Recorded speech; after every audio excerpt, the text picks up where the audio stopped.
Então, Romanos 8, 26 a 30, Paulo continua, o assunto ainda é segurança eterna de salvação. Observem que Paulo gasta o capítulo inteiro para falar disso. Ele começa dizendo: nenhuma condenação há para os que estão em Cristo. O que ele está fazendo? Está trabalhando a mente dos irmãos em Roma que possivelmente pensavam em salvação pelas obras ou por algum tipo de adoração a um deus romano, O panteão romano era extenso. E aí Paulo está mostrando a diferença, tá? Ele vai dizer, falando sobre a segurança eterna de salvação, ele traz agora um ponto a considerar, que é o primeiro ponto que nós vamos considerar. O primeiro ponto a pensar é quanto à necessidade da intercessão. Ou seja, se nós já fomos convertidos, se já recebemos os benefícios da morte de Cristo na cruz, já somos crentes, perdoados, lavados pelo sangue de Cristo, qual a necessidade da intercessão do Espírito? Aí Paulo responde olhando para as nossas limitações e para as nossas fraquezas como seres humanos, ali no verde, Aqui, ele responde, olhando, vermelho aliás, olhando para as nossas limitações. Por que nós temos a necessidade da intercessão do Espírito Santo? Porque nós somos seres humanos limitados, nós somos pecadores, e como um ser limitado, o homem não sabe como orar como convém. Presta atenção, ele não diz que você não sabe orar, mesmo porque não existe uma regra para você orar, tá? A oração, ela é um ato espontâneo que sai de você em direção a Deus, mas Paulo diz que nós não sabemos orar como convém. Isso significa que eu não tenho certeza se a minha oração está de acordo com a vontade de Deus, porque eu não conheço a vontade de Deus em todos os detalhes para a minha vida. Eu conheço a vontade de Deus dentro dos preceitos divinos, e há uma distância muito grande entre preceito e decreto. Aquilo que é preceito está revelado, eu conheço os preceitos porque estão aqui, mas eu não sei os decretos de Deus. Interessante que Jó diz assim: eu sei que ele cumprirá o que está ordenado a meu respeito. Então Jó sabe que tem uma ordenação de Deus na sua vida, que ele está passando por uma situação que foge a sua força, foge a sua maneira de viver e de ver as coisas. Então ele sabe que tem um decreto divino sobre a sua vida, ele sabe que Deus vai cumprir isso, mas ele não sabe o que é. Ele é apanhado de surpresa. Quando você lê o relato de Jó, diz assim: olha, eu estou lá na minha casa, demora, vem os sabeus e leva tudo, caiu o fogo do céu, matou o filho, matou tudo. É assim, é de surpresa. Então ele sabia que havia decretos de Deus, mas ele não sabia quais eram esses decretos. Então, da mesma forma, somos nós aqui, eu não tenho certeza se a minha oração está dentro da vontade de Deus. Passa. Eu não tenho como saber se o conteúdo da minha oração está em harmonia com os projetos e os decretos de Deus. Então, vem a questão da oração aí. Eu não tenho como saber se as minhas petições e vontades, elas são ideais aos olhos do Senhor. Eu não tenho como saber. A única coisa que nós devemos fazer então é seguir os preceitos, E quando isso acontece, entra em cena a intercessão do Espírito. Ou seja, quando eu não sei, quando parece tudo distante, aí entra o Espírito. O que o Espírito faz? E aqui nós já vamos aprender o que está lá na conclusão.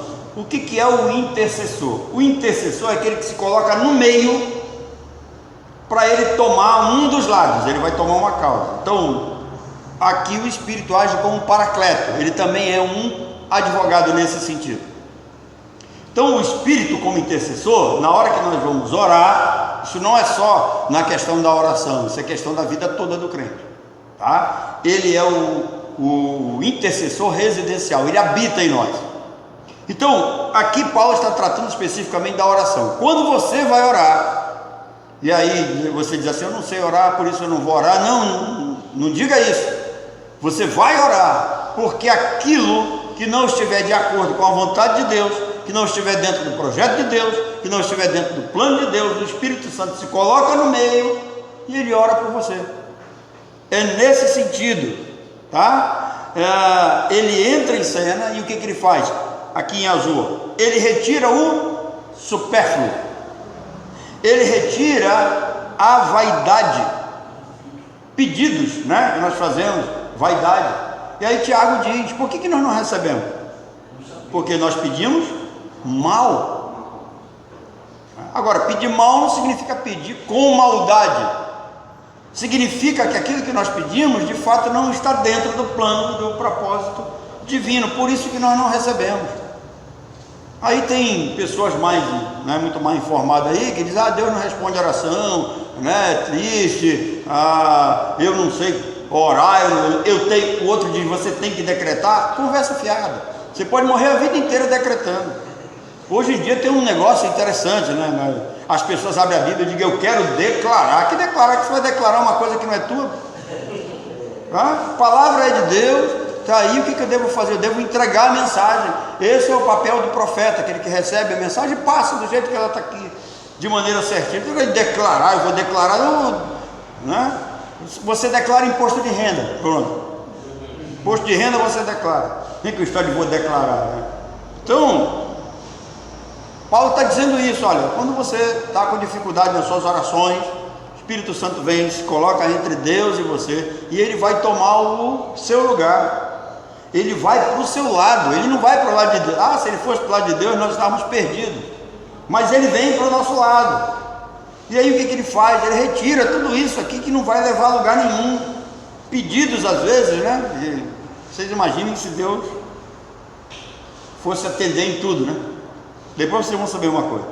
Então, Paulo, ele fala com propriedade. Agora, quem é esse homem? Esse homem, ele é o autor de uma das mais fervorosas orações que está registrada em Efésios capítulo 3, 14 e 19.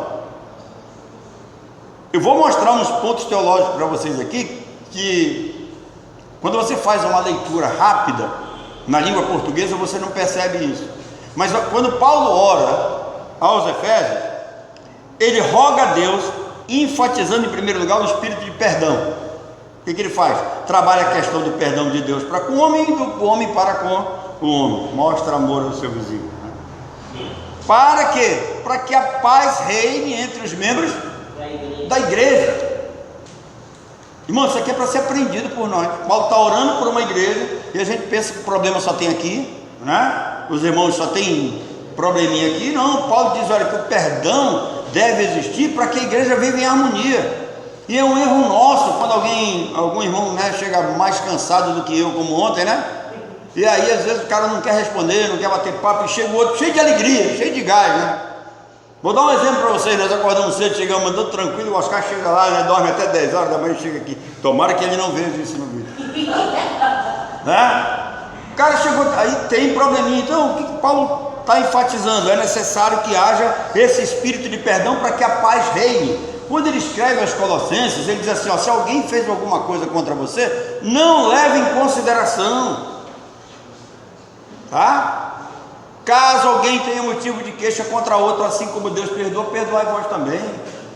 A gente tem mania de se achar melhor que os outros, julgar os outros, querer que os outros sejam iguais a nós, deixa para lá, deixa a vida seguir, né? Zeca Pagodinho para você, deixa a vida me levar, tá? Acaba com isso, negócio dessa briga, essa brigaiada toda. Então a primeira coisa que Paulo faz, ele enfatiza o espírito de perdão para que haja paz entre os membros da igreja. Depois, ele pede para que haja crescimento espiritual, a fim de que eles estivessem prontos a pregar o evangelho com eficácia. Então, perdoa, depois cresce, estuda, se prepara. O melhor aluno que tem aqui dentro, ela fica caladinha ali, é a Rebeca, porque todo termina ela tem uma pergunta para fazer. Essa é a melhor aluna que tem. O povo fica calado, não pergunta nada, né? Vamos em frente.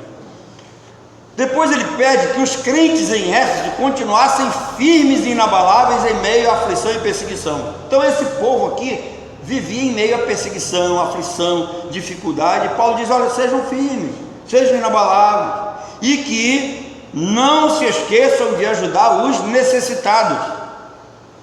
São os necessitados. Outro irmão João estava com uma varinha, ele estava de segurança ontem, tinha uma vara assim, desse tamanho na mão. Irmão Joãozinho, tá? E aí o cara entrou aqui, tem café? Ele não tem, não, aqui não tem café não, só tem feijoada. Já mostrou a varinha pro cara, o cara vazou, né? Então, não esqueçam de ajudar os necessitados. Os necessitados, tem alguns necessitados que entram aqui, necessitados mesmo, e são ajudados. E tem outros que só vêm na cara de pau, né? Mas esse a gente entrega na mão de Deus. E que eles não deixassem de agradecer a Deus pelo fruto do Espírito manifestado entre eles. Irmãos, ora, observem que ontem o trabalho foi grande, foi cansativo, mas nós estamos felizes. Por quê? Porque é um fruto do Espírito que acaba operando em cada um de nós. Nós estamos servindo, estamos colocando, né, o nosso corpo em sacrifício ao Senhor. E eu garanto que aquela de ontem estava melhor do que uma enlatada. Com certeza, né? Então, esse homem, Paulo, que afirma que nós não sabemos orar como convém, aquele cara que olha para dentro da igreja, ele vê a necessidade, ele vê a falha e ele descreve numa oração. Ele diz: olha, isso aqui eu estou orando mediante as fraquezas, as dificuldades, e eu quero que vocês corrijam a vida de vocês aqui. É esse homem, Paulo, que ele está dizendo que nós não sabemos orar como convém. Agora, quando ele diz assim, nós não sabemos orar, ele não está dizendo vocês não sabem orar, ele está dizendo quem? Nós. Ele se inclui também no meio, e ele faz essa oração aqui. Isto, nós precisamos aprender uma coisa: no reino de Deus, o pecado de um é pecado de todos, a alegria de um é alegria de todos, a dor de um é dor de todos, tá? Observem, quando o Jericó é destruído, aí o Acã esconde lá prata, capa, aquele negócio todo lá, né? E aí Israel, que tinha tido uma vitória maravilhosa contra Jericó, perde para uma cidadezinha pequenininha chamada Ai. Olha o nome da cidade, Ai. Ai é sinônimo de dor, de derrota. Tá, e vai lá. E aí o Josué disse: mas Senhor, nós derrubamos os muros de Jericó, vencemos nós vencemos e tal, e agora nós tivemos uma derrota. E Deus disse assim: Israel pecou. Israel, mas quem havia feito o pecado era Acã. Por quê? Porque nós somos um só corpo em Cristo. Então aquilo que você faz de errado afeta toda a igreja. Aquilo que você faz de modo impensado atinge toda a igreja. É bom pensar nisso. Então é esse homem, Paulo, que está chamando a nossa atenção. Ele não tem certeza que o profundo conteúdo dessa oração esteja de acordo com a vontade de Deus. Ele não sabe. Vocês lembram do espinho na carne? Ele está sofrendo, e aí ele pede 3 vezes, mas ele não sabia se era a vontade de Deus o quê? Livrar. Até que Deus respondeu: a minha graça te basta. Ele já sabe, não vem resposta, eu vou conviver com isso o resto da vida. Então Paulo pediu 3 vezes, Deus não atendeu. Por isso nós temos a necessidade de que o Espírito Santo assista nas nossas orações. Esse é o primeiro ponto a considerar. Ele é o intercessor, ele age em nosso lugar, se coloca no nosso meio, pleiteia a nossa causa diante de Deus. O segundo ponto a considerar, por favor, é quanto à eficácia das respostas das nossas orações. A eficácia da oração está, vamos dizer assim, mediante a assistência do Espírito Santo, como se ele próprio fosse o autor. Ou seja, sem a intercessão do Espírito, os crentes não orariam com fé e discernimento. Tem muito crente que pensa que a fé dele, que ele tem um coração cheio de fé, que a fé dele é maior que a dos demais, e tem um povo que acredita muito nisso, né? A oração que mais tem poder é do pastor, né? Então, nós pedimos coisas sem pensar e que não estão dentro da tríplice vontade de Deus. Por que o homem não tem como saber? Porque a vontade de Deus é o quê? Boa, agradável e perfeita, ou boa, perfeita e agradável, né? A ordem dos fatores aí não altera o produto, não é matemática. Então, se Deus nos atendesse em tudo que pedimos, nós seríamos seres fúteis e infelizes, tá? Irmãos, ia ter uma competição, sabe, boba entre nós.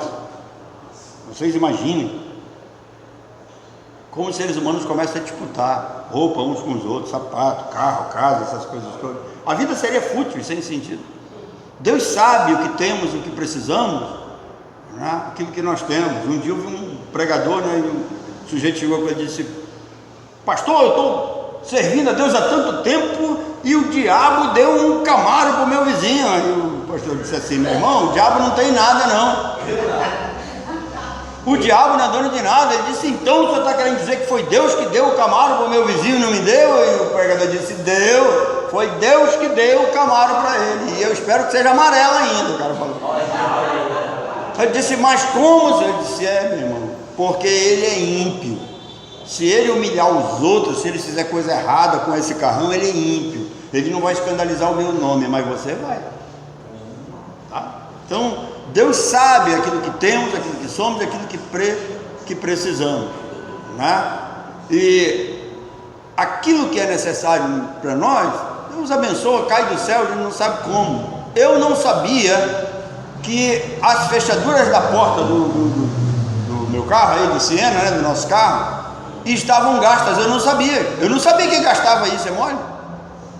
Aí o James chega comigo e diz assim: pastor, eu vou dar uma olhada nas fechaduras do seu carro, que pode estar gasto.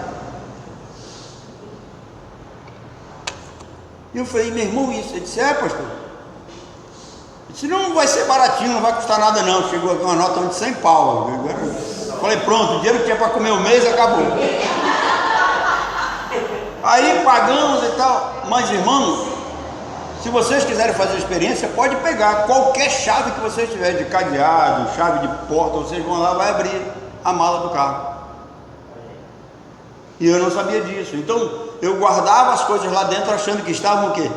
Seguras, e não estavam, porque tem desgaste. Aí quarta-feira ele vai terminar, trocou das portas agora, e ainda fez uma mágica lá, né? Ele me viu com 2 chaves. Ele fez numa chave só, agora tem uma chave que abre tudo, né? O problema é que se eu perder essa, agora não tem mais nada. Mas ele fez, foi uma bênção, graças a Deus. Então Deus sabe da nossa necessidade e Ele vai trabalhando, né? Eu vim para cá ontem com essa ideia de a gente vir, né, trabalhar, fazer o melhor na feijoada, e Deus vem e abençoa. O cara está lá, consertou a porta do carro, né? Ele só cometeu um erro que levou Moisés com ele. Moisés não gosta de trabalhar, né? E aí aproveitou, fugiu. Mas voltando então para cá, se Deus nos atendesse em tudo que pedimos, nós seríamos pessoas mais infelizes, seríamos seres humanos fúteis. A oração, ela deve ser precedida do senso de necessidade, se realmente você precisa disso. Então entenda, você vai orar, essa oração ela tem que ser precedida do senso de necessidade e acompanhada do conhecimento das promessas de Deus. Quais são as promessas de Deus para o seu povo? Tem gente que pega ali Hebreus 11, né? Verso 1: a fé é a certeza de coisas que se... Aí o cara para aqui, as coisas que se esperam. Então aquilo que eu vou pedir, vou esperar, eu vou receber. Não, irmão, você lê o texto. O que a igreja espera? A igreja espera ser redimida, a volta do Senhor, corpo transformado, arrebatamento, morar no céu na glória. Não tem nenhuma promessa ali para você ficar rico, para você ser curado de todas as enfermidades, para você não sentir dor no corpo, como nós que já estamos na idade do condômino, que dói aqui, dói lá.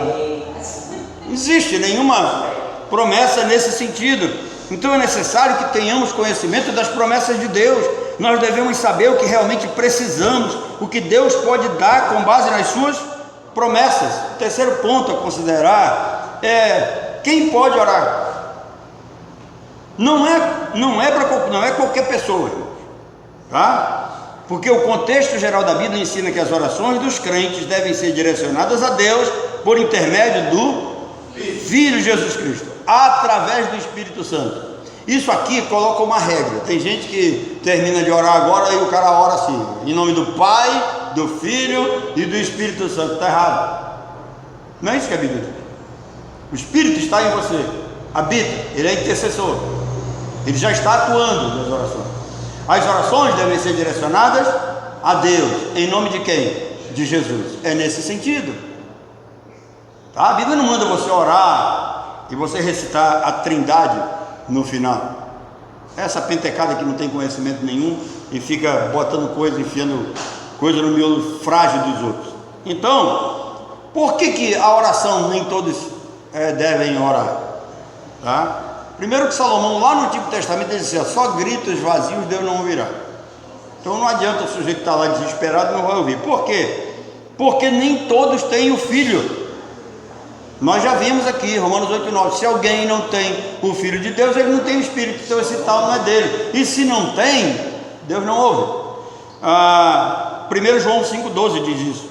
E nem todos têm o Espírito Santo, portanto, nem todos podem ir a Deus em oração.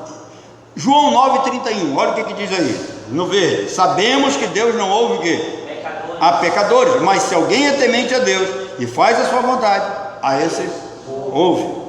Cristo, na condição de mediador, nos dá acesso a Deus, então podemos orar, mas nem sempre sabemos o que convém orar. Paulo diz que o próprio Espírito intercede por nós com gemidos inexprimíveis. O que isso quer dizer, né? Os gemidos não podem ser expressos em palavras. Quando Paulo diz que o Espírito intercede por nós com gemidos inexprimíveis, significa que o Espírito intercede por nós, ele ora em nosso lugar, lembra? Retira o supérfluo, coloca as coisas em ordem, e de maneira que as palavras humanas não podem explicar. Nós não entendemos, isso não tem acesso para nós, é um diálogo que o Espírito tem entre ele e o Pai. Isso é uma relação da tríade santa. Nós não temos acesso, não temos participação. E eu comecei dizendo aqui para vocês que nós somos o quê? Seres limitados, e essa limitação não nos deixa entendermos esse diálogo entre Deus, o Espírito e o próprio Jesus Cristo. Um diálogo que começa lá antes dos tempos eternos, para a criação de todas as coisas, onde determina quem é o Criador, onde determina quem é o intercessor, Paracleto, onde determina quem vai morrer na cruz, aonde determina, lá foi determinado quem seriam os eleitos. Por isso que os eleitos foram escolhidos antes da fundação do mundo, nessa reunião da Trindade Santa. Então essa Trindade entra em ação no momento em que nós oramos, porque nós nos direcionamos a Deus, nós oramos em nome de Jesus, com a participação do Espírito Santo que habita em cada um de nós. Então a questão é que nós não sabemos orar como convém. Então o Espírito é quem nos ajuda em nossas fraquezas, até mesmo naquelas que se manifestam quando nós oramos. Ele é quem apresenta diante de Deus de forma apropriada aquilo que nós não sabemos como pedir. Mas por que nós não sabemos orar e dependemos dos gemidos inexprimíveis do Espírito? Essa é uma pergunta pertinente. Claro que a resposta a essa pergunta está no problema do pecado. Calvino diz que nós somos tão frios e indolentes em nossa carne, que nós não podemos orar corretamente, a menos que sejamos o quê? Despertados pelo Espírito Santo. John Stott é um dos grandes escritores, né, da fé cristã. Ele disse que nós não sabemos nem mesmo se devemos orar por libertação dos nossos sofrimentos ou por força para suportá-los. Eu sei que a maioria de nós vai pender por um lado, quer ver? Você prefere orar para que Deus tire a dor ou que Deus dê força para você suportar a dor? A maioria vai dizer que Deus tire a dor, é mais negócio, né?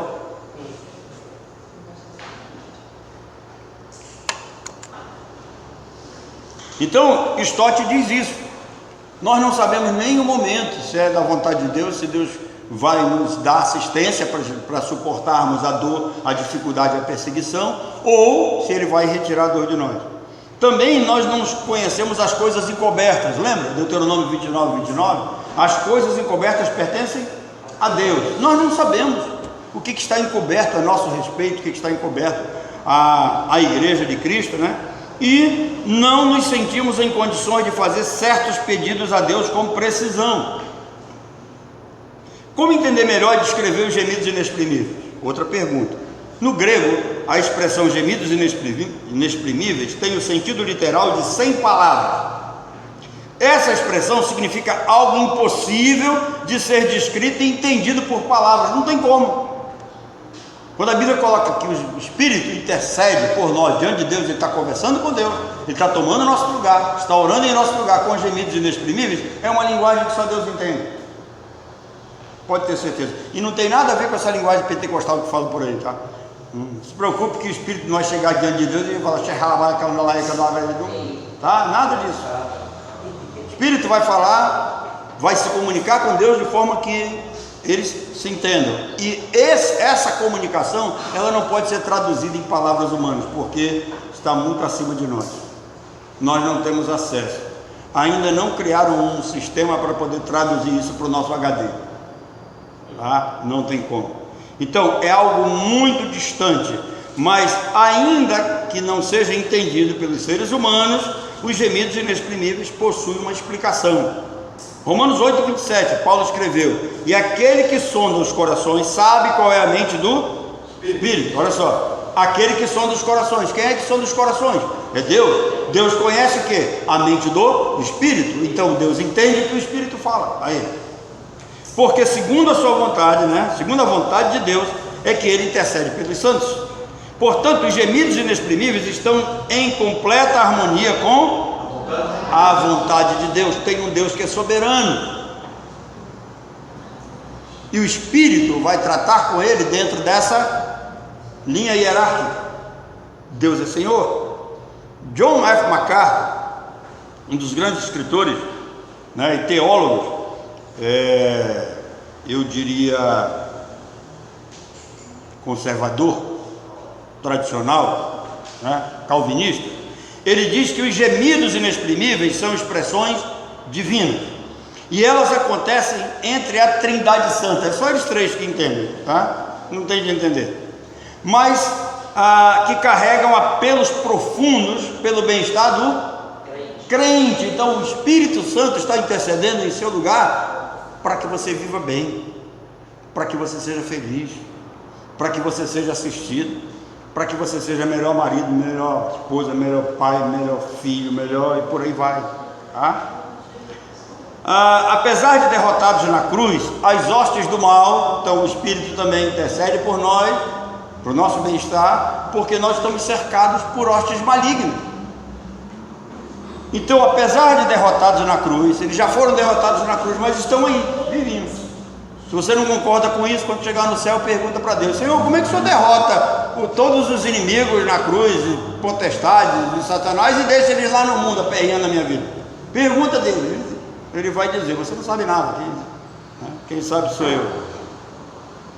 Então, apesar de eles estarem derrotados, mas eles se manifestam aí com tanta força, que há situações na vida que é possível até nós nos desesperarmos. Se você ler 2 Coríntios capítulo 3, Paulo diz que ele sofreu uma aflição tão grande a ponto de se desesperar da vida. Sabe o que é desesperar da vida? É pedir para morrer, dizer que não está valendo a pena mais viver, que não está aguentando mais aquilo, eu quero ir embora. E aí depois Deus explica: Paulo, você está passando por isso, que é para você assistir aqueles que vão passar pela mesma situação. E quando essas hostes malignas se manifestam perseguindo e oprimindo os crentes, o Espírito Santo entra em ação. Por isso que ele é chamado de Consolador. Ele entra em ação. Está pesado, está difícil, ele vem e age, alivia, dá ânimo para a gente continuar a caminhada. Às vezes nós achamos que só nós que sofremos.